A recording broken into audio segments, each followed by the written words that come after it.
2페이지 한번 볼까요? 자, 2페이지 한번 보시면요. 우리 그냥 텅 빈 페이지가 보일 겁니다. 여기에 뭐 할 거냐면 우리가 시에 대해서도 여러 가지 갈래에 대해서 가볍게 배우고 들어갈 거예요. 그 줄이 걸렸네? 네, 아무튼 여러분들 문학의 갈래 뭐 배웠어요? 뭐가 있다고 배웠어? 오, 기억이 나지 않아? 어쩔 수 없죠? 처음 배우면 당연히 어려워. 자, 우리 문학이라는 건요. 총 4개의 갈래로 나눠지게 됩니다. 첫 번째는 서정갈래가 있을 거고요. 두 번째는 서사갈래라는 게 있을 겁니다. 그리고 세 번째는 교술갈래. 그리고 네 번째는 극갈래. 자, 이걸 여러분들이 프린트에서 되게 중요하게 봤을 거예요. 기억나요? 저것도 기억이 나셔야 되는데, 그죠? 자, 이게 왜 중요하냐면요. 여러분들 교과서에 1단원 목차가 바로 이거로 설계해요. 1단원의 첫 번째 단원은 1-1단원이죠. 이거고요. 1-1은 이거, 1-3은 이거, 1-4는 이거 이렇게 나오기 때문에 중요하게 다루는 거예요. 자, 그럼 서정갈래 같은 경우에는요. 우리가 흔히 시문학이라고 하는 거예요. 서사갈래는 소설문학이라고 하고요. 교술갈래는 수필, 주로 경수필을 다룰 겁니다. 그리고 극갈래는 극이죠. 희곡이나 시나리오 이런 것들을 의미하는 겁니다. 자, 그래서요. 이 서사갈래는요. 다른 말로 하면 시잖아요. 시니까 노래하기라고 이야기하기도 해요. 노래하기. 자, 그럼 서사갈래는 뭐야? 서사갈래는 이야기하기. 교술갈래는 뭘 것 같아요? 여러분? 뭐더라? 기억해 빨리. 기억해봐요. 우리 이거 배웠잖아. 배웠을 텐데요. 뭐였어? 나에게 프린트를 찍어보는 하진이 얘기해봐요. 찍어서 확인 안 했단 말이야 이거? 뭐였어? 응? 교술관리가 뭐였는데? 알려주기죠, 알려주기. 극갈래는 보여주기. 자, 이런 말이 왜 나타나냐면요. 노래한다라는 거는 왜 노래하느냐? 서정갈래에서 나온 뒤집으면 정서적. 우리 인간의 감정을 담는 거기 때문에 그래요. 감정은 그냥 밋밋하게 보여주는 게 아니고 시만의 어떤 서정적이고 함축적인 의미를 담아서 감정, 정서를 노래하는 거기 때문에 이렇게 얘기를 하는 거고요. 자, 서사라는 건 무슨 뜻일까요? 서사. 드라마 서사. 여주와 남주의 서사. 서사는 그냥 말 그대로 이야기입니다. 이야기를 얘기하는 거야. 그렇죠? 교술관리는 뭘 알려주는 걸까요? 그러면은? 교잖아요. 그치? 교훈 알려줘야지. 교훈. 그쵸?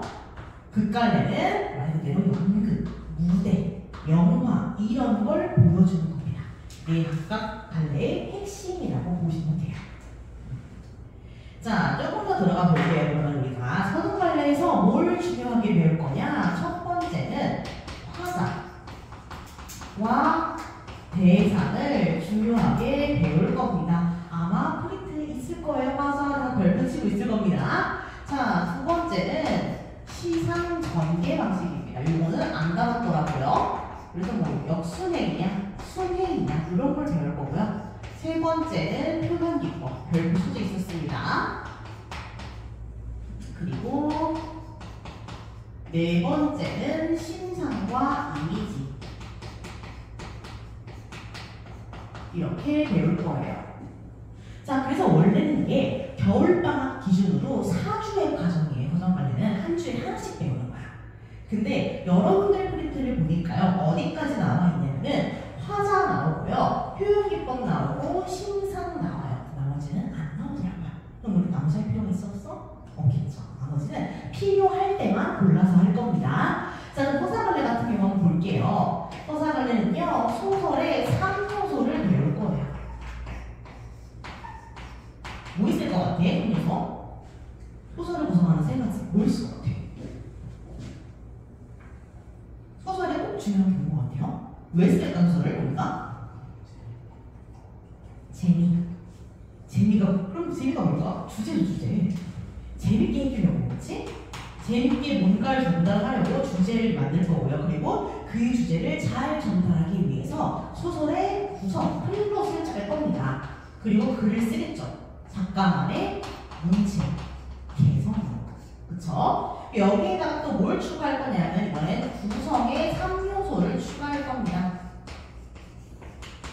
자, 구성은요 뭐냐? 우리가 주제를 전달하기 위해 소설을 무는 거잖아요. 소설 어떻게 쓸 것을 생각하는 거잖아요. 그래서 뭐가 들어가야 하냐면요, 소설에 인물, 사건, 배경을 짜는 거야. 왜? 주제를 효과적으로 전달하기 위해서. 그쵸? 그러면은 소설의 3요소인 구성의 3요소인 인물, 사건, 배경 이렇게 들어가는 거겠죠. 자, 그 다음은요, 우리가 시는 화자를 배웠잖아요. 소설에서는 서술자라고 할 거예요. 다른 말입니다. 헷갈려서 쓰면 안 돼요. 자, 서술자가 작품 안에 있냐 밖에 있냐, 1인칭 서술자냐 아니면 3인칭 혹은 전지적 작가냐에 따라 달라집니다. 서술자가. 그리고 이와 관련해서 서술자와 시점을 보냈죠. 주인공이냐 관찰자냐 이런 걸 얘기하는 겁니다. 1인칭 관찰자냐 3인칭 관찰자냐, 1인칭 주인공이냐 3인칭은 아니지만 전지적 작가 시점이냐 이런 걸 보고 하는 거예요. 자, 그 다음 마지막으로는 뭘까요? 뭘 것 같아요? 우리가 앞에서는 시상문제 방식, 표기법 배웠으니까 여기는 서술 방식을 배워야겠죠. 서술 방식을 배울 겁니다. 말하기 이법이냐 아니면 뭐 도주기 이법이냐 이런 것도 되고요. 묘사할 거냐 서술할 거냐 의식의 흐름을 쓸 거냐 이런 것들을 얘기하는 겁니다. 자, 그 다음은요, 교술관의 극과 이제 이런 것들은 그냥 구성 요소만 좀 먼저 생각하시면 돼요. 극 같은 경우에 그게 구성 요소를 배울 거고요.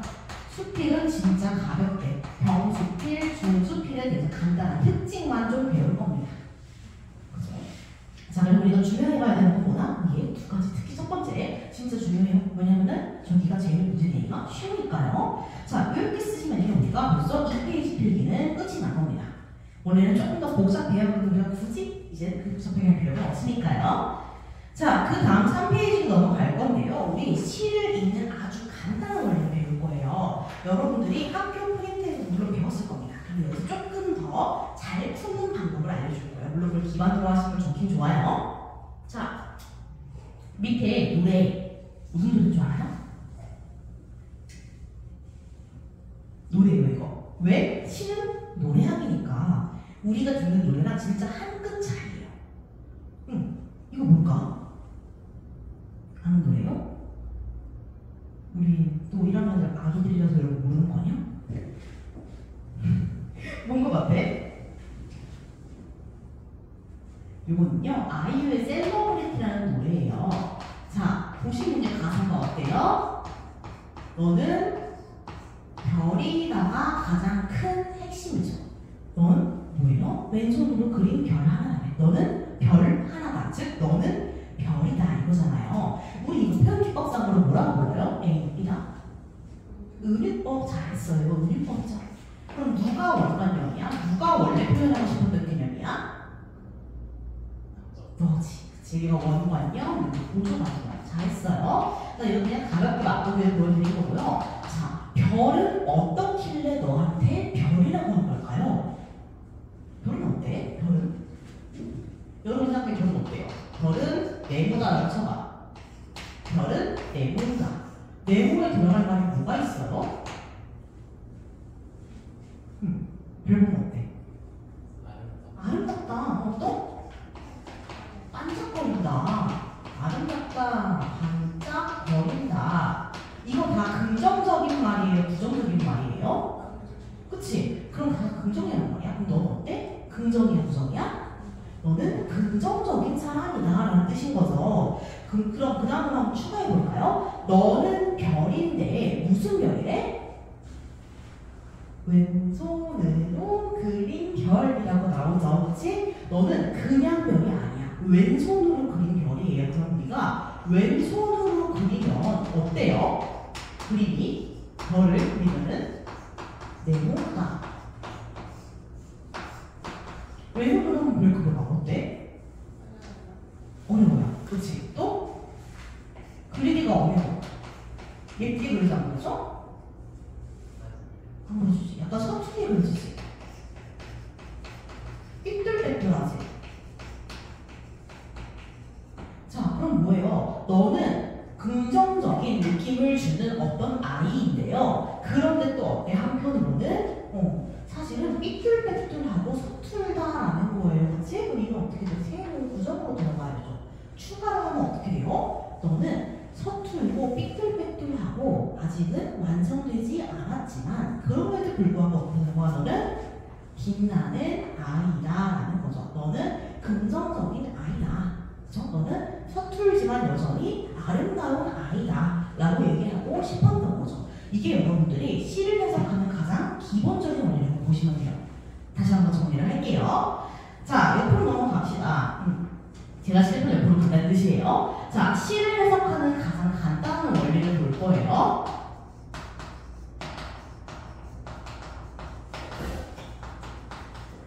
자, 여러분 제가 이 노래를 봤을 때 여러분에게 뭘 가장 먼저 물어봤어요? 여러분에게 이 노래 뭐 하냐고 물어봤어요? 제목. 왜? 제목이 중요하니까. 그래서 제목부터 읽어야 돼요. 원래는 이거 제목은 셀러브리티예요. 너는 나만의 빛나는 사람이라는 뜻인 거죠. 그치? 별지 저 내용을 관통하는 게 제목에 들어가는 거예요. 그죠? 제목부터 읽으셔야 됩니다. 물론 추가적으로 여러분들 제목을 읽으시면서 아는 작가가 나오면은 백형제식으로 쓰면 좋겠죠. 뭐 한용운이 나오면은 독립운동가, 일제강점기, 승려 이런 거 쓰시면 좋을 거고요. 윤동주가 나오면은 일제강점기, 성찰, 반점 이런 거 나오면 좋겠죠. 근데 그건 하루아침에 되는 게 아니니까 상상 같이 볼 거예요. 자, 그 다음 두 번째로 뭐 할 거냐면요. 시어의 속성을 파악할 겁니다. 자, 이게 무슨 말이냐면요.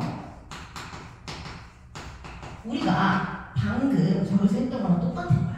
우리가 방금 뭐 했어요? 별은 어떤 것 같아? 별은 일반적으로 어떤 이미지를 물어봤죠. 그러니까 여러분들이 평소에 사람들이 공통적으로 생각하는 이미지를 떠올리는 거예요. 그래서 이걸 뭐라고 하냐면요. 관습적 상징이라고 해요.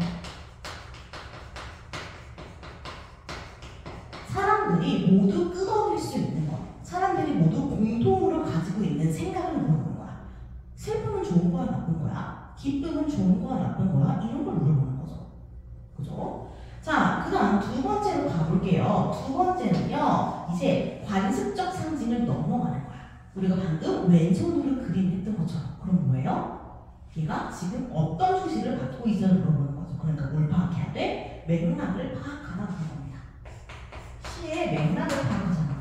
우리가 알고 있는 관습적인 상징에 시의 맥락을 추가하자는 거예요. 왼손으로 그림 같은 수식어를 추가해도 되고요. 또는 서술을 봐도 됩니다.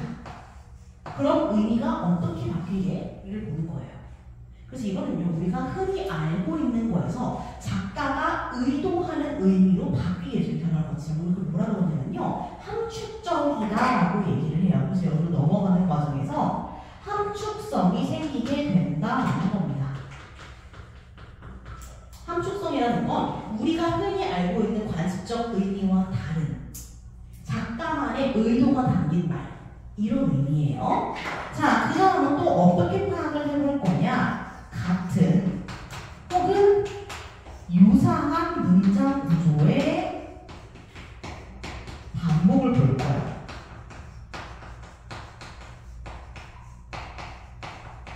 이거는 우리가 예시를 통해서 같이 볼 겁니다.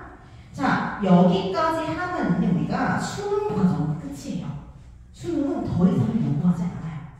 그렇지만 누구요에 내신은 그 이상을 요구하죠. 자, 3번은 뭐냐면요. 이제 이걸 통해서 시어의 의미를 파악할 거예요. 시어의 그냥 동그라미, 세모, 긍정, 부정 이런 속성 말고 더 구체적인 어떤 긍정인지 어떤 부정인지 물어본다는 거예요. 그렇죠? 그래서 시어의 의미를 파악하는 게 마지막입니다. 그래서 뭘 한다? 일반화를 한다는 거죠. 우리가 흔히 자습서에 파란 글씨로 써있는 우리가 열심히 외우는 그 부분들이 다 그런 거다라고 보시면 되는 겁니다. 자, 그리고 한 페이지만 넘겨볼게요. 자, 한 페이지 넘기면요. 슬픔이 기쁨에게라는 시가 나옵니다. 자, 이거 한번 같이 볼게요. 자, 제목 읽어볼까요? 제목이 바로 뭐예요? 슬픔이 기쁨에게죠.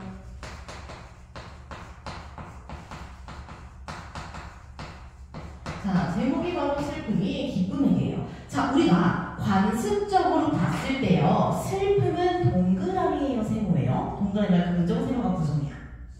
세모죠. 슬픔은 보통 세모예요. 그렇죠? 자, 그럼 기쁨은 뭐예요? 보통 동그라미죠. 왜? 슬픈 건 나쁜 거고요. 기쁜 건 좋은 거잖아요. 그러니까 그래서 2-1까지 하면 이렇게 되는 거예요. 자, 요렇게 가지면서 우리가 뭘 떠올려야 또? 아, 이 작가가 제목을 통해서 어떤 힌트를 주고 있는가를 봐야죠. 우리 이 제목을 봤을 때 떠오르는 건 뭐가 있어요? 주제. 뭐가 떠올라? 왜 주제가 떠올라? 주제가 뭔 것 같아? 벌써 주제를? 슬픔이 기쁨에 봤을 때 떠올리는 게 뭐예요? 방금 한 것처럼 동그라미 세모가 명확하게 나오고 또 뭐가 생각나?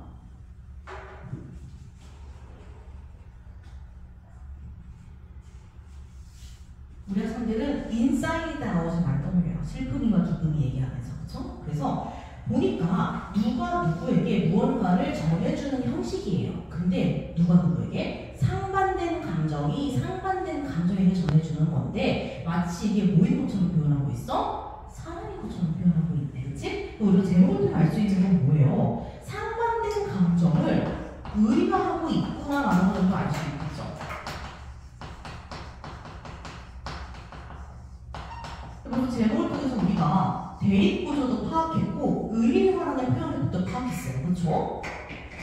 그리고 또 속성 파악인 긍정, 부정까지 파악을 했단 말이에요. 그치? 자, 그럼 그 다음으로 뭘 해야 돼? 혹시 모르니까 함축성도 파악할 겸 그 다음 단계로 넘어가야 되는 거야. 그렇죠? 자, 한번 가볼게요. 첫 번째 구출 한번 볼게요. 나는 이제 너에게도 슬픔을 주겠대요. 아, 그럼 내가 너한테 슬픔을 주는구나. 근데 그 다음 줄이 뭐예요? 사랑보다 소중한 슬픔을 주겠대요. 뭐야? 우리가 분명 슬픔이라는 건 세모라고 생각을 했어요. 그치? 그런데 이 슬픔이 어떤 애래? 수식어가 사랑보다 소중하대. 우리가 생각하는 사랑은 뭐야? 동그라미잖아. 그치? 근데 동그라미보다 더 소중하대. 그럼 이 슬픔은 뭐예요? 더 동그라미여야지. 그럼 우리의 상식이 깨진 거야? 안 깨진 거야? 상식이 맞아. 깨진 거예요. 그러니까 참신하게 표현하는 거죠.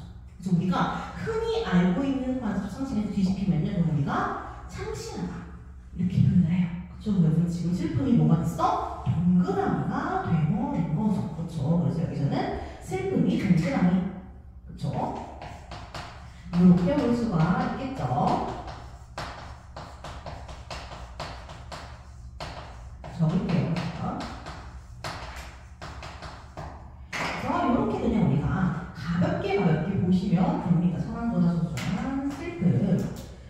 자, 그러면서 조금 더 내려가 볼게요. 자, 이제 여러분들이 읽으시면서 계속해서 동그라미 세모를 좀 파악을 해볼 겁니다. 빠르게 한번 해볼까요?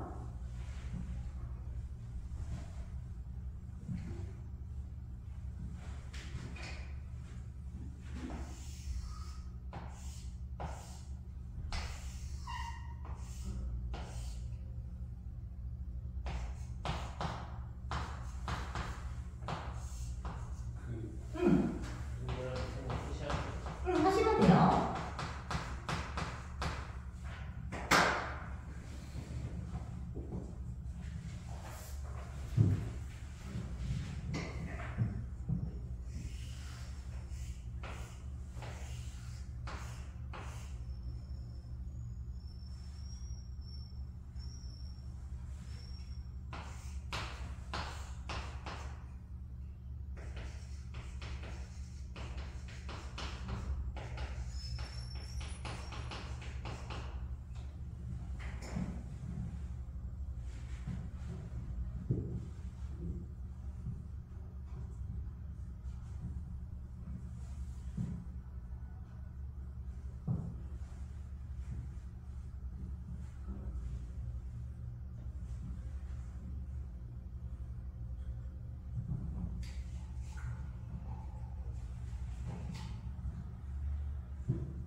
명사가 아니어도 돼요. 상관없어요. 일단 태권 버티는 거니까 너무 걱정하지 않아도 돼요.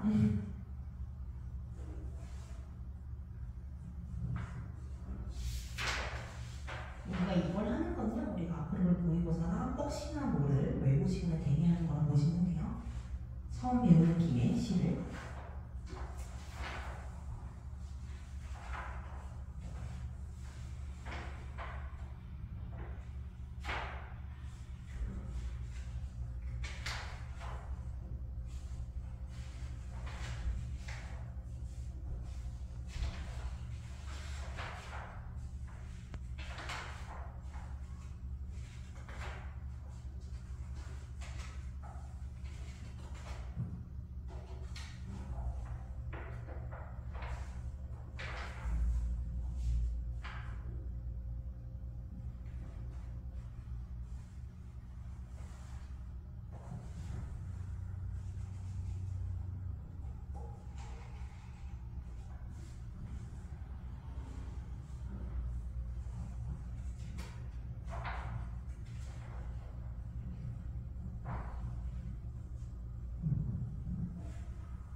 한번 같이 볼까요, 이제? 자, 봅시다. 나라는 애가 나와. 나는 이제 너한테 뭐 줄 거래? 슬픔을 주겠대요. 우리 사람보다 좀 했죠? 제가 일단 동그라미라는 걸 알 수 있대. 그리고 내가 너에게 준 이거는 동그라미하다라는 거예요. 자, 그 다음으로 가볼게요. 겨울밤 거리에서 귤을 몇 개 놓고 사랑은 추위와 떨고 있는 할머니에게 할머니 등장했네요. 그렇죠? 우리 겨울밤 거리는요, 그러면 긍정일까 부정일까? 부정이죠, 그렇지? 왜? 사람들을 춥게 하잖아, 그치? 그쵸? 그래서 겨울, 밤. 겨울은 심지어 어때? 춥고 밤은 어때요? 어두워요. 둘 다 보통 부정입니다. 이게 긍정적으로 나오면 조금 더 추가적인 설명이 있어요. 어떻게 좋은 얘기가 나와야 돼요. 근데 보통 우리 시에서 겨울과 밤은 되게 부정적이다. 세모다라고 보시면 되겠죠. 춥고 어두우니까. 자, 근데 얘네는 너무 뭐 했대? 귤값을 깎으면서 기뻐했대요. 그럼 이 기쁨은 좋은 기쁨이야, 나쁜 기쁨이야? 나쁜 기쁨이지. 추위에 따라서 귤을 파는 할머니한테 다 사주지는 못할 만큼 귤값을 깎고 있는 거야. 나쁜 아이죠. 나쁜 기쁨은 세모입니다. 나는 슬픔에 평등한 얼굴을 보여줄 때 슬픔은 그럼 어때? 평등해. 평등은 좋은 거야, 나쁜 거야? 좋은 거지. 동그라미죠, 이것도. 슬픔 역시 동그라미입니다.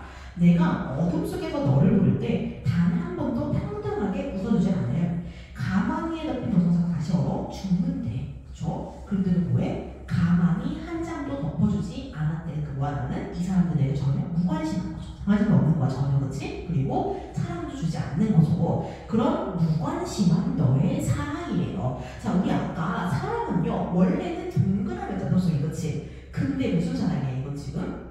무관심한 사랑이에요. 그럼 어떻게 되지, 이게? 세모한 사랑이 된 거지. 그 밑에 사랑은 어때? 세모가 돼야 되는 거죠. 앞에 수식 때문에 그래요. 흘릴 줄 모르는 너의 눈물을 위해. 그 눈물은 흘려야 되는 거, 안 흘려야 되는 거야? 흘려야 주는 거지. 그럼 눈물은 동그라미 흘려야 되네, 그치? 얘가 지금 안 흘려서 세모하는 거잖아, 그치? 나는 이제 너에게 뭘 줄 거래? 기다림을 줄 거래. 자, 그럼 기다림이 좋은 건지 나쁜 건지는 어떻게 알아요? 아까 1년 1행으로 가야 되죠. 아까 뭐라 그랬어? 유사하거나 같은 문장 구조는 같은 속성이라네. 나는 이제 너에게도 슬픔을 주겠다. 나는 이제 너에게도 기다림을 주겠다. 같은 맥락이네, 그치? 그래서 기다림이라는 것도 동그라미로 가야겠죠. 그래요. 나 이제 너에게 기다림이라는 걸 줄 거래요. 자, 이 세상에 내리던 한방 눈을 멈출 거래. 그럼 눈은 멈춰야 되는 거죠. 그럼 눈 좋은 거야, 안 좋은 거야? 안 좋은 거야. 눈은 세우는 거예요. 그래서 원래 눈은요, 보통 겨울에 내리는 사람을 더 춥게 만드는 것은 보통 세모인 경우가 많아요. 근데 종종 눈이 순수함의 상징, 깨끗하다는 상징인 경우도 있어요. 그런 경우에는 특별히 조금 더 여러분 집중해서 보셔야 됩니다. 보통 김수영의 눈 같은 작품이 그래요. 그 다음, 보리밭에 내던 봄눈들을 데리고 추위 떠는 사람들의 슬픔에게 다가올 거예요. 그럼 나는 한방 시는 멈출 거고요. 누구는 생길 거야? 공유는 생길 거야. 얘는 동그라미가 되겠네. 그치? 그리고 슬픔에 다녀와서 눈이 그친 눈길을 너와 함께 걷겠대. 지금 너랑 함께 하고 싶어 하는 거네. 그리고 슬픔의 힘에 대한 이야기를 하면서 기다림의 슬픔까지 걸어가겠대요. 그럼 뭐야? 동그라미의 힘에 대한 얘기를 할 거고요. 동그라미의 동그라미까지 너와 함께 걷겠대요. 그럼 얘는 뭘 원하는 거야? 나는 네가 동그라미가 되길 원하는 거예요. 그쵸? 지금 이 글상에서 너는 어때요? 동그라미예요? 세모예요? 얘한테 태도를 봐봐. 너는 어때? 완전 세모지. 얘는 너한테 뭐 하고 있어? 동그라미를 주고 기다려주는 아이니까 좋은 애겠죠. 그치? 자, 나는 뭘 원해? 세모 같은 네가 동그라미 해지기를 원해 라고 얘기하는 거잖아. 간단히 압축을 하면. 그렇죠? 자, 그러면은 이들에게 무관심하고 사랑도 주지 않고 눈길도 안 주는 얘가 이 사람들에게 동그라미한 태도를 보이려면 얘는 어떻게 해야 하는 것 같아요? 어때야 이 사람들을 괴롭히지 않을까? 똑같이 슬퍼해야 되고 똑같이 기다려야 돼. 다른 말로 하면 뭐예요? 평등. 공감해줘야죠. 공감해들까? 우리는 나는 쟤같이 될 수도 있어. 나는 저런 사람들과 평등에 이런 식으로 공감을 줄 수 있어야 되는 거예요. 그치? 그건 뭘 얘기하는 거야? 결국에는 공감의 힘에 대해서 얘기하는 거예요. 나라는 동그라미가 너라는 세모에게 이 동그라미들을 주면서 이들에게 조금 더 따뜻해지려고 노력해봐. 조금 더 가까워지려고 노력해봐. 이렇게 말했던 건 뭐라는 거예요? 너에게 공감이라는 걸 알려주고 싶었다는 거예요. 그죠? 여기 이 내용은 공감의 힘에 대한 내용인 거죠. 자, 그럼 너라는 세모는요, 조금 더 구체적으로 얘기하자면은 어떻게 얘기할 수 있을 것 같아요? 이 아이의 세모함은 얘는 어떤 애인 것 같아? 단순히 부정적이라고 말하기 전에 조금 더 구체적으로 얘기하면 어떤 애인 것 같아요?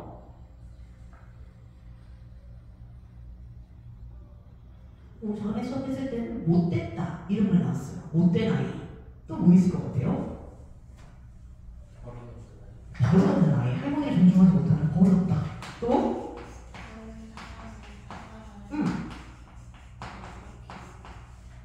존중해주지 못해. 그치? 그럼 뭐야? 자기만 안다는 거잖아. 그치? 그걸 뭐라 그래?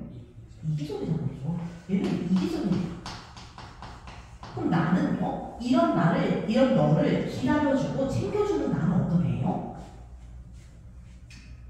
이거의 반대말이야. 뭘까? 이타적이죠. 그쵸? 그럼 이 힘은 어떤 내용이에요? 조금 구체적으로 보면은 이타적인 내가 이기적인 너에게 공감의 힘에 대해 이야기하는 내용이라고 보시면 되는 겁니다. 이해되시죠? 그래서 이기적인 모든 사람들에게 바치는 노래 이렇게 보시면 될 것 같습니다. 그렇죠? 자, 그래요. 그러면 조금 더 들어가 보자. 우리 잊고 있었던 제목으로 가보는 거예요. 제목 보면 어때요? 슬픔이 기쁨에게래요. 그치? 근데 그 밑줄 바로 가볼까? 나는 너에게 라고 나와있죠. 바로 첫 번째 줄 보시면은. 그럼 나는 누구야? 같은 문장 구조네? 나는 누구야? 슬픔이. 내가 바로 슬픔이었던 아이야. 그치? 나는 슬픔이고 너는 누구야? 기쁨. 그쵸? 이 시에서의 기쁨은 세모, 슬픔은 동그라미. 이렇게 봐야 하는 거죠. 그래서 이 기쁨도 공감의 힘을 알고 슬픔으로 나아갔으면 좋겠다라는 겁니다. 그렇죠? 자, 바로 옆 페이지로 그대로 넘어갈게요. 5페이지로. 자, 5페이지 보시면요. 화자와 대상에 대해서 이야기를 하고 있어요. 자, 시적 화자라는 건 뭐냐면요. 시에서 말하는 사람은 그냥 화자라 그래요. 그럼 시는 뭐예요? 화자가 얘기하는 게 곧 시인 거예요. 그래서 우리가 읽고 있는 시는 화자의 말이라고 봐도 무방하죠. 그러면은 화자가 없는 시가 존재할 수 있을까요? 없죠. 왜? 시는 화자가 말하는 내용이잖아. 화자가 없으면 시가 쓰일 수가 없죠. 따라서 화자는 어때? 화자는 모든 시에 존재해야 돼요. 왜? 시라는 건 뭐야? 화자가 얘기하는 내용이니까. 그런데 우리가 이 화자가 없다라고 착각하는 이유가 뭐냐면요. 화자가 표면적으로 겉으로 드러나 있지 않기 때문이죠. 그래서 겉으로 드러나는 경우든 드러나지 않는 경우든 화자는 어때? 어쨌든 존재하고 있다는 거야. 숨어서라도. 그쵸? 자, 화자가 겉으로 존재한다는 건요. 시에서 무슨 말을 하고 있다는 거예요? 어떤 단어를 통할 수 있어? 시에서? 나. 잘했어요. 나. 우리와 같은 1인칭을 통해서 알 수 있어요. 나도 있고 우리도 있죠. 내가 포함되는 다 1인칭이야. 이게 존재해야 돼요. 근데 화자가 마치 없는 것처럼 보이는 겉으로 드러나지 않는 경우에는 어때요? 1인칭이 존재하지 않는 거죠. 그럼 우리 방금 봤던 이 시는 어때요? 나가 있죠. 그럼 얘는 화자가 표면적으로 드러난 거죠. 화자예요. 그쵸? 화자가 겉으로 드러난 거네. 자, 그럼 대상이라는 건 뭘까요? 대상은 진짜 간단해요. 대상은 그냥 화자가 관심을 가지는 그 말이야. 그럼 누가 여기 대상이겠어? 당연히 얘가 대상이겠죠. 그러니까 대상이라는 건요, 화자가 그냥 계속해서 관심을 가지고요, 주목을 하고요, 그래서 관찰을 할 거고요, 얘에 대해서 얘기하고 묘사할 거예요. 그게 전부 다 대상이야. 그래서 대상은요, 사람일 수도 있고 아닐 수도 있어요. 동물일 수도 있고 꽃일 수도 있어요. 진짜 상관없어요. 모든. 그래서 화자가 주목하는 그 모든 것, 이때 화자는 겉으로 드러날 수도 있을 수도 있고 없을 수도 있어요. 어쨌든 그런 애가 주목하는 그 모든 것들이 다 대상이라는 거예요. 여기서는 운 좋게 의인화된 감정이 사람인 것처럼 나왔지만 우리가 볼 시에 모두 다 그렇지 않다는 거죠. 그래서 예시인 진달래꽃 같은 경우에도 주목하는 건 진달래꽃이죠. 그렇게 보시면 됩니다. 자, 그래요. 이렇게 보시면요, 간단하게 보고 넘어갈 수가 있는 거고요. 다음 페이지 넘어갈게요. 자, 6페이지 보시면요, 김소월의 진달래꽃 나와 있습니다. 우리 이거 요 시간 끝나고 다시 깊게 볼 거니까 그냥 가볍게 넘어가. 이렇게 있구나 하고 넘어가시면 되는 겁니다. 자, 그 다음으로 갈게요. 그 다음 페이지 7페이지로 넘어가시면요, 정서, 어조, 태도에 대한 얘기가 나와 있어요. 우리가 화자를 통해 확인해야 하는 거예요. 우리가 시적 화자를 확인했어. 겉으로 있냐 없냐 확인하고 그 다음으로 뭘 해야 돼? 화자의 정서, 어조, 태도를 확인을 해야 한다라는 거죠. 정서는 왜 파악해야 하냐? 시 자체가 서적 관리니까 정서가 중요하니까. 그래서 화자가 작품 속에서 동그라미한 감정을 갖냐, 세모한 감정을 갖냐 상관없어요. 진짜 중요한 겁니다. 자, 그 다음 어조는요, 화자의 말투입니다. 존댓말을 쓰냐 안 쓰냐 이런 거 다 포함이 돼요. 또는 말을 걸고 있냐 안 걸고 혼자서 중얼거리냐, 독백체냐 대마체냐 그런 것도 다 포인트죠.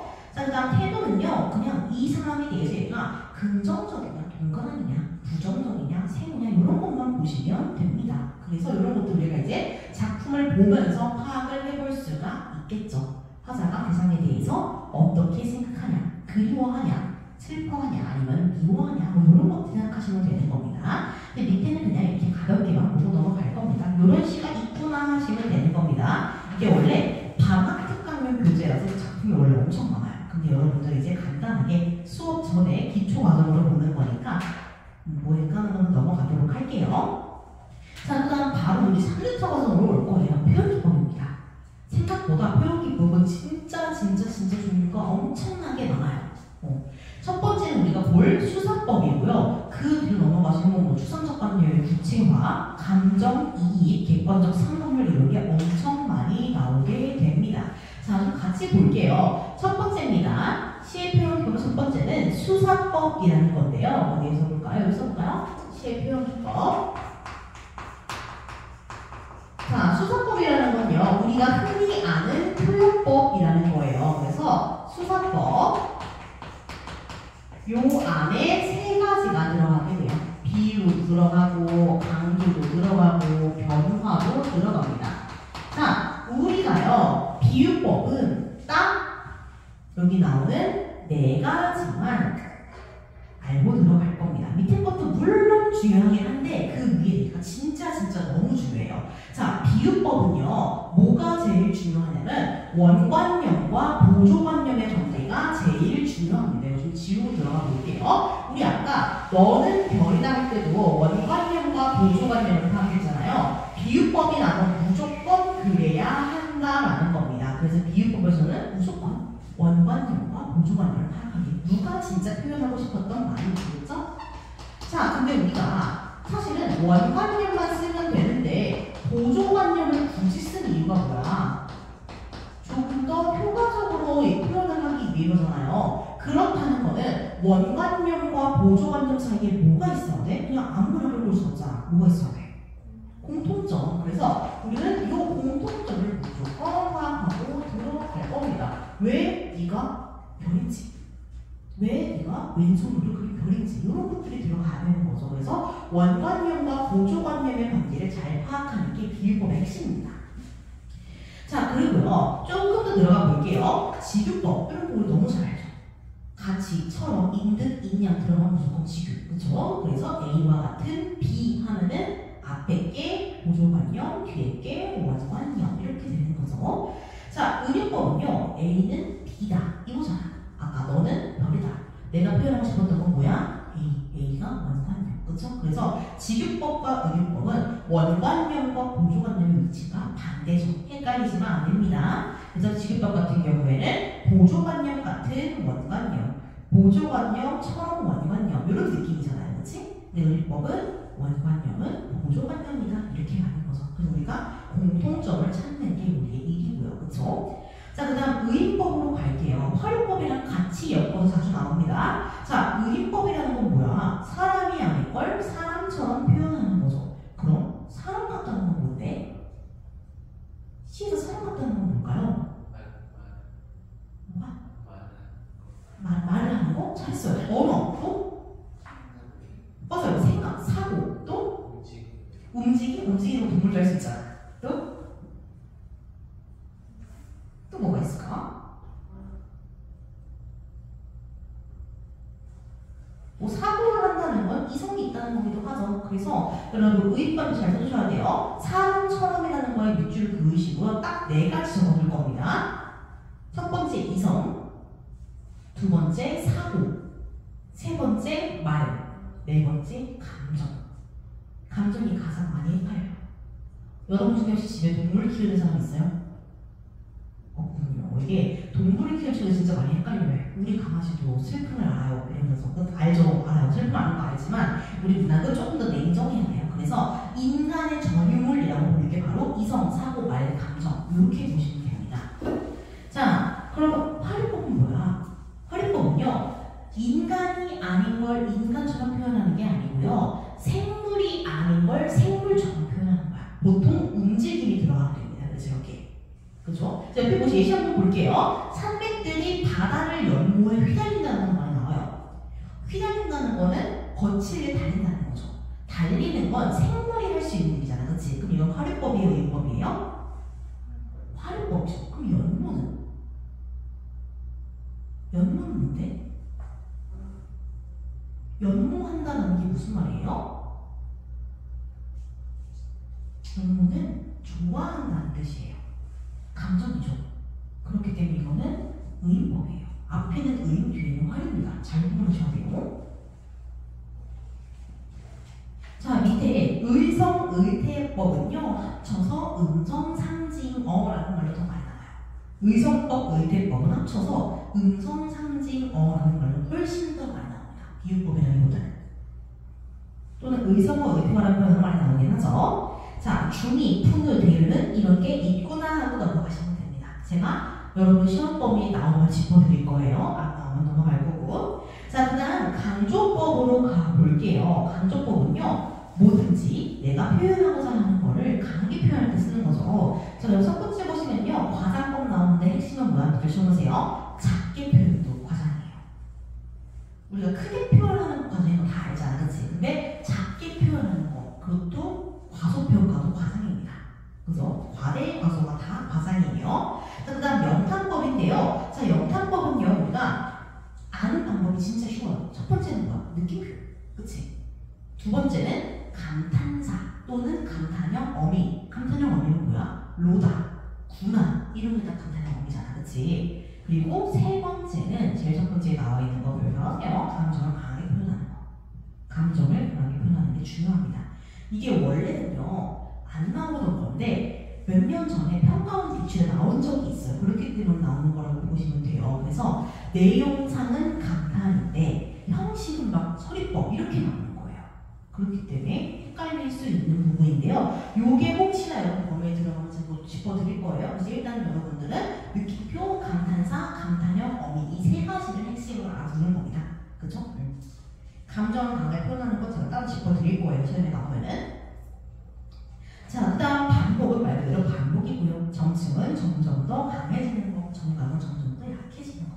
이렇게 보시면 될 것 같습니다. 그 밑에는 뭐 이런 게 있구나 하고 넘어가시면 되고요. 티가 많이 나서요. 작품상으로 금방 찾아볼 수 있을 겁니다. 따로 읽어보시면 될 것 같아요. 어려운 건 없고요. 자, 그 다음 변화법인데요. 변화법은 진짜 중요해요. 왜냐면 정말 많이 나오니까. 자, 10페이지 변화법 한번 볼 겁니다. 우리가 진짜 많이 보는 게 서리법이죠. 물음표, 의문형, 어미 이 두 가지로 보통 나옵니다. 자, 그리고 도치법은 말의 순서가 바뀌는 건데 그 말은 무슨 말이냐면요. 우리 문장의 끝은 무조건 서술어잖아. 그치? 그게 뒤집히는 거야. 그래서 서술어, 종결, 어미로 끝나지 않는 문장을 찾으면 돼요. 강조하고 싶은 걸 일부러 뒤로 뺀 겁니다. 자, 그 다음 대꾸법은 워낙 자주 나오는 거니까 그냥 비슷한 다대꾸법 이렇게 보시면 될 것 같습니다. 유사한 문장 구조의 반복이고 대꾸법입니다.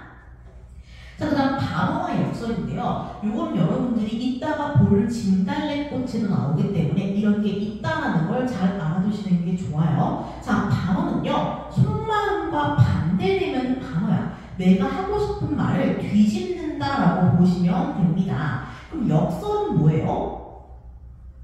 역설은 내 마음에 있는 말을 반대로 하는 게 아니고요. 논리 구조가 맞지 않는 말을 하는 게 모순이에요. 단어는요, 내 마음과 반대되게 얘기하는 거라 겉으로 보기에 그 문장 자체는 이상하지가 않아요. 논리 구조가 성립한다는 거예요. 그렇죠? 그래서 나 보기가 역겨워 가실 때에는 죽어도 눈물을 흘리지 않겠다. 이상한 문장 아니죠? 근데 그냥 뭐야? 단지 내 속마음과 반대될 뿐이에요. 자, 그런데 역설법 같은 경우에는요, 같이 있으면 안 되는 단어들이 같이 있는 거야, 보통. 그래서 예시 한번 볼게요. 외로운, 황홀한, 신차래요. 외로운 건 뭐야? 흔히 안 좋은 말이잖아. 세모잖아. 황홀한 건 뭐야? 좋은 거잖아, 동그라미. 그럼 내 마음은 어때? 세모이자 동그라미야? 말 안 되죠. 보통 이렇게 세모와 동그라미로 대립하는 문들이 같은 문장에 동등하게 연결되는 느낌, 역설이에요. 세모이자 동그라미는 말이 안 되잖아. 그쵸? 그래서 이런 것들이 다 역설. 겉으로 보기에 모순적이고 논리적으로 같이 있으면 안 되는 일이 붙어있는 거. 이렇게 보시면 됩니다. 또는 뭐 그런 거죠. 폭포는 소리 없이 요란하게 떨어진다. 이런 것들. 어떻게 소리가 없는데 요란해? 이런 느낌인 거죠. 뭐 아니면 소리 없는 아우성 이런 것들도 마찬가지입니다. 소리가 없는데 어떻게 아우성이라는 소리가 되게 소리가 날 수 있어? 이런 느낌이라고 보시면 될 것 같아요. 자, 그 다음으로 갈 겁니다. 그 다음에 나오는 것들은 진짜 너무 중요해요. 추상적 관념의 구체화 발표할 겁니다. 자, 추상적 관념의 구체화라는 거 보면은요, 추상적이다. 즉, 형태가 없다. 라는 뜻이죠. 형태가 없고 만질 수가 없고 볼 수가 없는 거. 그걸 뭐 할 거래? 구체적으로 표현할 거래. 다른 말로 하면 뭐냐면요, 감각적으로 형상화할 거다라는 거야. 원래 형태가 없잖아. 그걸 뭐 할 거래? 형태가 있는 것처럼 형상화할 건데 형태가 있는지 없는지 파악하는 기준이 뭐라는 거야? 감각이라는 거야. 감각은 오감이죠. 얼굴 안에 있는 거 전부 다 보시면 돼요. 그래서 시각, 청각, 후각, 촉각, 미각이에요.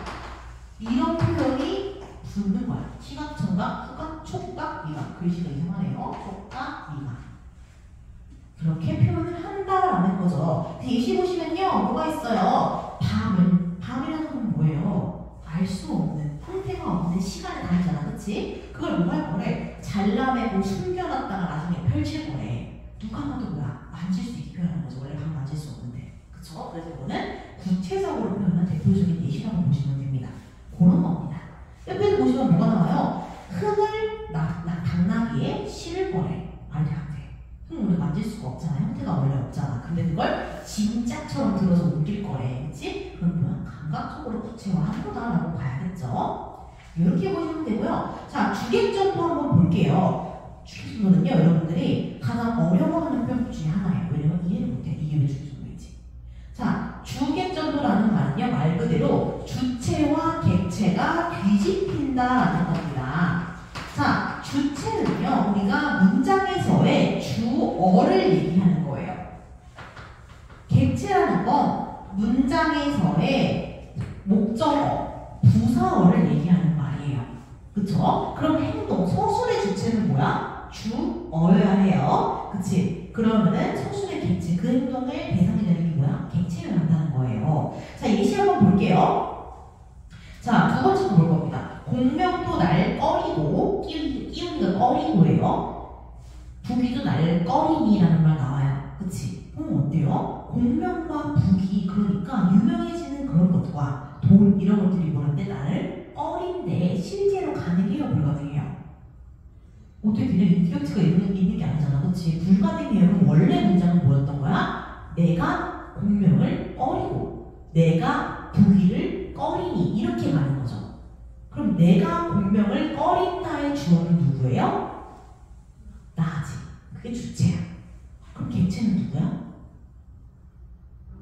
부사와 목적어. 내가 공명을 꺼린다. 목적어니까 공명을의 공명 목적어가 되잖아, 그치? 걔 객체예요. 우리가 표현할 때는 그걸 일부러 뒤집은 거야, 의도적으로. 그래서 목적어를 앞으로 빼고 주어를 목적어 자리에 넣은 거예요. 그래서 어떻게 돼? 공명이 나를 꺼린다의 형태가 되는 거죠. 이렇게 표현하면서 얻을 수 있는 게 뭐야? 아, 나는 진짜 너무 청렴하고 멋진 사람이라 공명 같은 거는 나타난다. 이렇게 얘기하는 느낌에서 아이 걔네가 싫어해서 그러는 거지 뭐 이러면서 겸손해진 듯한 느낌을 줄 수가 있죠. 그래서 이런 표현법은 그만큼 효과를 불러오기 마련입니다. 그래서 얘 같은 경우에는 겸손함을 좀 주는 거예요. 이렇게 보시면 되겠죠. 그래서 이렇게 뒤집히는 걸 생각하시면 될 것 같습니다. 자, 그 다음으로 넘어갈 건데요. 별 붙이세요. 슬프게도 중요합니다. 객관적 상관물 진짜 중요해요. 정말 많이 나와요. 여러분들이 잘 봐야 하는 게 두 번째, 네 번째죠. 자, 이 객관적 상관물은 딱 세 개가 있어요. 첫 번째는 감정입니다. 자, 객관적 상관물이라는 게 뭐냐면요. 원래는 내 감정을 강조해주는 걸 모든 걸 다 객관적 상관물이라고 얘기를 하긴 해요. 우리가 그 중에서도 뭘 볼 거냐면은 감정이입을 본다라고 생각하시면 됩니다. 자, 감정이입 같은 경우에는요. 쉽게 얘기하면 감정을 투영한다라고 생각하시면 돼요. 그럼 내 감정을 다른 거에다가 비춰서 보여줄 거야. 그럼 그 비춰주는 애는요. 감정이 있으면 돼요, 안 돼요? 안 되지. 왜 있으면 섞이잖아, 감정이. 그래서 우리 아까 감정이 있는 건 누구라고 했어, 유일하게? 나와 같은 인간이라고 했죠. 그럼 감정이입의 대상은 인간이어야 해, 아니어야 해? 아니어야 돼. 인간을 제외한 나머지에게 내 감정을 투영시키는 거야. 그래서 원래 감정이 있으면 안 되는 동물, 식물, 무생물 얘네들이 감정이 있는 것처럼 표현이 되는 거예요. 그래서 대상의 감정이 곧 누구의 감정? 나의 감정이다 라고 보시면 되는 겁니다. 그렇죠? 그래서 대상과 나의 감정이 같아요. 저는 자리가 없어서 감정을 안 쓸 거예요. 여러분들 쓰세요. 대상의 감정과 나의 감정이 같다. 이때 대상은 누구를 제외해야 한다? 인간을 제외한 나머지여야 한다. 그쵸? 그게 핵심입니다.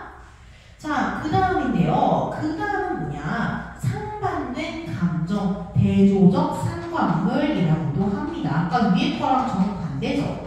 어떤 느낌이냐면요. 나는 시험 기간에 학원 가서 빼기를 쳐. 근데 동생은 시험을 안 본다네? 누워서 TV를 보고 유튜브를 보고 있어. 어때? 기분이 영 좋지가 않죠. 동생은 어때? 너무 신나.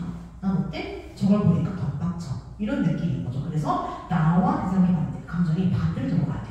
나와 반대인 쟤를 보니까 내 감정이 더 강해지는 거야.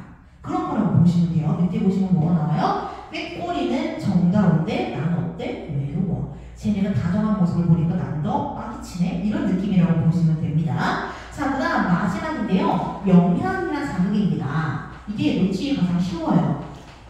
감정 표현이 나오지 않아도 내 감정에 영향을 주거나 나에게 자극을 주면 걔도 객관적 상관물이라는 거예요. 그래서 여러분들이 잘 구분해야 하는 게 뭐냐면요. 감정이입이 아닌 객관적 상관문입니다. 나머지 둘이죠. 그러니까 감정이입이거나 대조가 아닌 나머지 그냥 객관적 상관문 이런 거 구분을 잘 하셔야 돼요. 자, 그래서 밑에 보시면 어떤 게 나오냐면요. 내가 갈까 말까 보면 잘 나와. 갈까? 말까? 이러고 있어. 근데 지금 누가 나타나요? 까마귀는 와요. 와서 뭐라 그래? 야, 혜진아, 갈 거야 말 거야? 이러는 거지 지금. 그 다음에 강물은 뭐라 그래? 빨리 가라. 이렇게 얘기하는 거야 계속. 내 기분 어때? 나 갈 거라고 공주에 형이 얘네가 정하라 그래 빨리. 그럼 기분 어때? 다급해지고 초조해지죠. 어때? 지금 원래는 아무렇지 않았는데 까마귀랑 강물이 계속 나를 다급하게 자극을 주고 있고 다급해지도 영향을 주고 있는 거죠. 그렇기 때문에 이때 역시 뭐예요? 객관적 상관문이다라고 보셔야 되는 겁니다. 그렇죠? 그래서 감정을 이런 식으로 간접 제시하는 게 전부 다 객관적 상관문이다. 이렇게 보셔야 되는 겁니다. 자, 옆에는요. 운율 형성 방법인데요. 그냥 이런 게 있다라고 한번 보시면 되는데 중요한 것 중에 하나가 반복입니다. 자, 반복의 특징은 무조건 적어놓고 암기하시면 돼요. 자, 계속해서 반복해. 같은 말을 반복해. 그럼 뭐예요? 내가 하고 싶은 말이 강조되죠. 반복 옆에 적으세요. 강조. 화살표하고 강조. 근데 계속 같은 말을 반복해. 반복하고 반복해. 그럼 나도 모르게 뭐가 생겨? 리듬감이 생겨. 그래서 운율이 적됩니다. 반복은 강조와 운율 형성을 해요. 옆에 운율 쓰세요. 강조 옆에 운율. 그리고 또 주기적으로 같은 말 나와. 그럼 어때? 구조적으로 안정적이죠. 안정감 적으세요. 그리고 주기적으로 같은 말이 나온다는 건 뭐야? 오, 이게 통일성이 있네? 이런 느낌을 주는 거죠. 통일감입니다. 통일성을 써도 돼요. 그래서 반복의 특징 4가지는 강조, 운율, 안정감, 통일성 기억하시면 됩니다. 이것만 짚어보고 넘어갈 겁니다. 자, 그 다음 넘어가시면요. 15페이지에 신상과 이미지가 나옵니다. 이거 어렵지 않아요? 그냥 가볍게 보고 넘어갈 거야. 자, 신상 딱 5가지 원래는. 오감이랑 같아요. 오이점 오면은 시각, 청각, 미각도, 촉각도, 후각. 얼굴 안에 다 있게 되죠. 시각은 눈, 후각은 코, 미각은 입, 청각은 귀, 촉각은 피부. 이렇게 되는 겁니다. 자, 그래서 예시에서요, 중요한 거 몇 개만 짚어볼게요. 자, 사실 그래서 모든 시 대부분 다 시각적인 들어갈 수밖에 없어. 눈으로 안 볼 수 있는 건 없잖아. 그렇죠? 자, 그래서 시각은 딱히만 이렇게 볼 게 없긴 한데요. 청각 한번 볼게요. 청각 보시면요, 김소월의 적동새 볼 겁니다. 적동, 아우레의 적동. 이거요, 적동새가 우는 소리를 청각적으로 묘사하는 겁니다. 그래서 적동이 사실은 음성 상징어예요. 의성어죠. 그래서 당연히 의성어는 다 뭘로 들어가요? 청각적 신상으로 들어가야 돼요. 의태어는 행동을 묘사하는 거잖아. 어디로 들어가야 돼? 행동 어떻게 하는 제 움직이고 있다 이런 거. 눈으로 봐야 하잖아. 시각으로 들어가야죠. 그래서 의태어는 시각, 의성어는 청각입니다. 자, 그 다음 3번째 거 한번 볼게요. 청각 3번째 거. 보는 감가에 슬피 운다 보이죠? 우는 건 청각이에요. 놀랍게도. 왜? 소리 내서 우니까. 그래서 우는 건 소리를 낸다. 그래서 청각입니다. 또는 훌쩍훌쩍 하면서 올 수 있잖아요. 그치? 그러니까 소리라고 보셔야 돼요. 시각 아니에요. 자, 그 다음 넘어갈게요. 후각. 자, 후각에서는요, 3번째 술 있는 마을 볼 거예요. 자, 술이 다 익었는지 안 익었는지 어떻게 알아?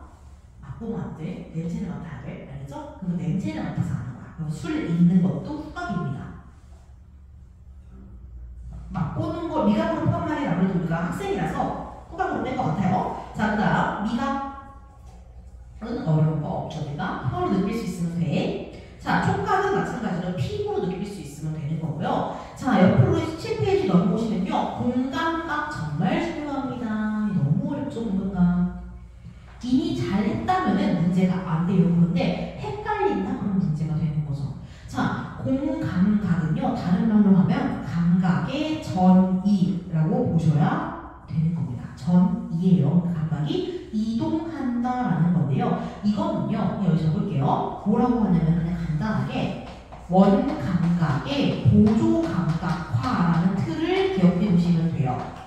그럼 원래 말하고자 했던 감각이 뭐야? 원감각이야. 그치? 그러면 그걸 보여주기 위해서 끌어온 게 뭐야? 보조감각인 거야. 그럼 원감각을 보조감각으로 뭐 하는 거야? 전이시킨 거예요. 그렇죠? 그래서 원감각의 보조감각화라는 말을 기억할 겁니다. 자, 우리 예시 한번 볼게요. 분수처럼 흩어지는 푸른 종소리 나오죠, 바로 옆에. 자, 분수처럼 흩어지는 푸른 종소리라는 말 나옵니다. 자, 그러면요, 이거는 원감각이 뭘 것 같아요? 원래 내가 말하고자 했던 건 뭐야? 종소리야. 그럼 누가 원감각이야? 얘가 원감각이야. 그치? 그럼 보조감각은 뭐예요? 푸른이야. 내가 얘를 데려오기 위해서 푸른이라는 보조감각을 데려온 거야. 그럼 이거 뭐라고 얘기할까? 원감각 원래 뭐야? 소리니까? 청각. 푸른은 색채니까 시각. 그럼 뭐라고 해? 청각의 시각과 이렇게 얘기하셔야 되는 거죠. 그렇죠? 자, 그리고 우리 다른 거 아까 배웠던 거 한번 보자. 뭐예요? 분수처럼 흩어진대요. 분수처럼은 원관념이에요? 보조관념이에요? 보조관념이죠. 그쵸? 그럼 이 보조관념을 통해 얘기하고 싶었던 원관념은 누구야? 종소리죠. 얘는 뭐예요? 원감각의 동시고 원관념인 겁니다. 참고로 원감각, 보조감각 이런 말은 원래 없는 말이에요. 그냥 여러분 이해하기 쉬우려고 끌고 온 거야. 원래는 없는 말이지만 이렇게 알아두면은 훨씬 더 쓰기가 쉬워지죠. 맨날 헷갈리는데 청각의 시각화 이런 거, 그죠? 그래서 이렇게 보시면 됩니다. 원래 표현하고 싶었던 게 앞에 붙는 겁니다. 그래서 그렇게 보면 되고요. 밑에 복합감각은 그냥 두 개 이상 병렬적으로 나오는 거야. 보시면 어때? 적동새 소리, 별, 그림자. 이건 못하게 전혀 안 되잖아. 그치? 그냥 나는 둘이 나랑 복부는 그래서 이건 단순히 나열하는 거라고 보시면 돼요. 감정 두 개를 나열. 그래서 이렇게 볼 겁니다. 자, 뒤에 이미지는요, 그냥 그런 게 있구나 하고 넘어가시면 돼요. 원래 더 있는데 제가 그냥 안 챙긴 거고요. 자, 근데 제가 이걸 만들면서 하나 빼먹은 게 있는데 빠졌네. 뭘로 그랬는데 이거는 자리가 없으니까 잠깐 쉬었다가 할게요. 진짜 중요해요, 이게. 그래서 여러분들 책에 아무데나 할 때 쓰시는 게 좋을 것 같기는 해요. 그래서 뭐 문학의 갈래 2페이지 있죠? 그 밑에 쓰시면 될 것 같아요. 진짜 중요해요, 그거는. 쉬었다가 들어갑시다.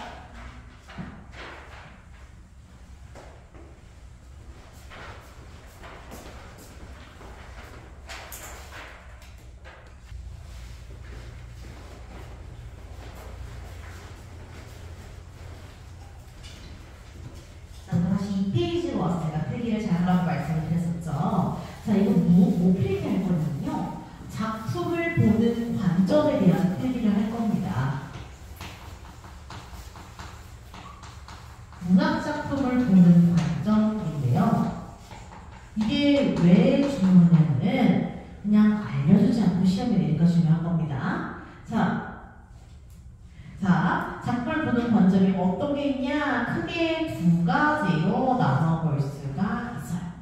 일단은 작품 안에 것만 가지고 해서 말하는 거야. 그래서 관점이 내재한다. 그래서 내재적 관점이라고 해요.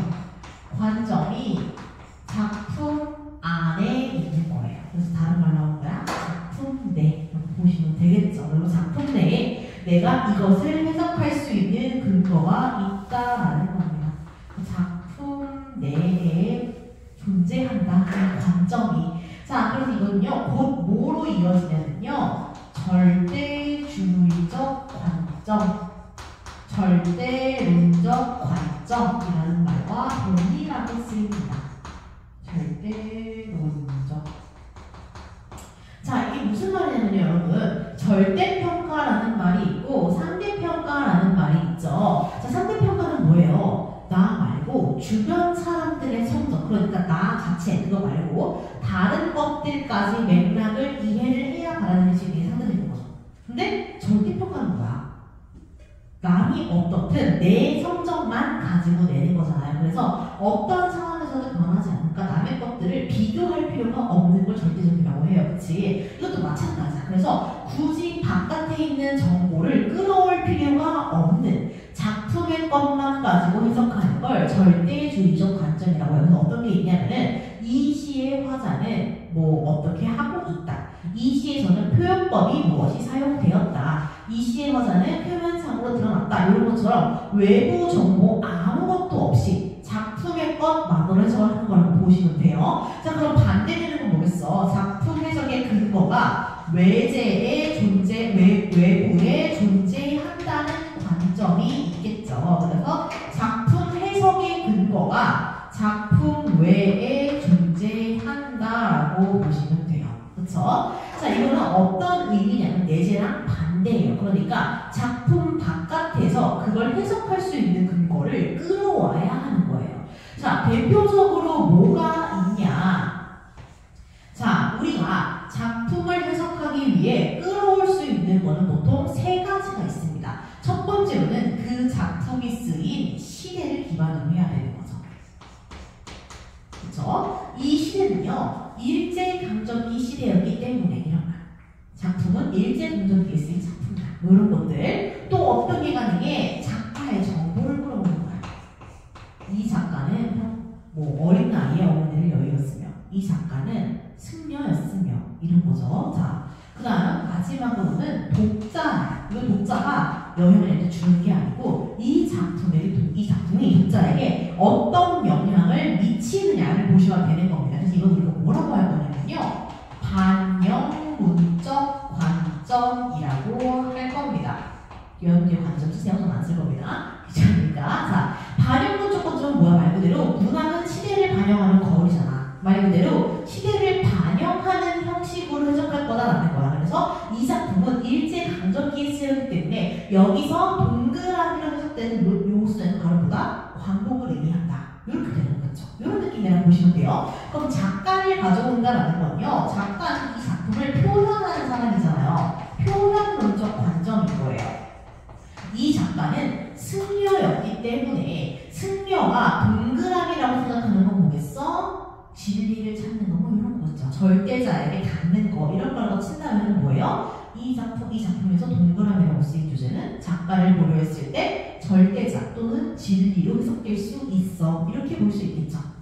자, 그 다음 독자로 갈 겁니다. 독자는 그냥 독자가 이 작품을 보고 어떤 효용을 얻냐를 볼 겁니다. 이 작품을 읽고 어떤 생각을 하게 됐어? 이 작품을 읽고 어떻게 살아야겠다고 다짐하게 됐어? 이런 겁니다. 그래서 이렇게 보시면 돼요. 그래서 이런 표현은요, 보통 어떤 형식으로 이게 많이 나오냐면은 여기 작품을 놔. 작품을 놓고 관점을 여기 갖다 붙이는 거야. 이렇게. 그래서 여기다가 뭘 넣어? 시대를 넣어. 여기 작가를 넣어. 여기 독자를 넣어. 그럼 어떻게 문제를 내냐면 여기가 기억을 채워. 그 기억의 관점으로 작품을 바라보았을 때 이런 식으로 하는 거예요. 이거 무슨 말이에요? 그러면 반영문. 이거는 표현문. 이거는 효용문이죠. 그러면은 작품 자체는 뭐예요? 절대문. 그쵸? 그렇기 때문에 요렇게 묶어서 요 세 개를 묶어서 뭐라 그래? 이만큼 묶어서 우리가 외재 라고 퉁칠 거고요. 그쵸? 그리고 요것만 묶어서 뭐라 그래? 내재라고 퉁치는 거죠. 이런 식으로 보통 나옵니다. 그래서 이 론 자리에다가 기억, 니은, 딕을 넣어놓고 이 관점으로 해석하는 것은 이렇게 나오는 겁니다. 이거는요, 작품을 보는 관점, 다른 말로 하면 작품을 해석하는 근거가 어디에 있느냐를 보는 겁니다. 작품을 해석하는 근거가 어디에 있어요? 같은 경우에는 작품에 있는 거야. 작품 그 자체가. 얘는 시대 상황에 있는 거고, 얘는 작가한테 있는 거고, 얘는 독자한테 있는 거죠. 요게 가장 여러분들이 시험에 가장 많이 나오는 포인트라고 보시면 됩니다. 그래서 사실 알고 들어가면 진짜 골라내기 쉬운데 작품을 안 봐도 고를 수 있어. 근데 모르고 들어가면 영원히 모르는 겁니다. 그래서 잘 기억해 두세요. 자, 우리 이제 어디로 들어갈 거냐면요. 페이지 쭉쭉 쭉 넘겨서 20페이지로 갈 겁니다. 김종월의 진달래꽃 여기로 갈 거예요.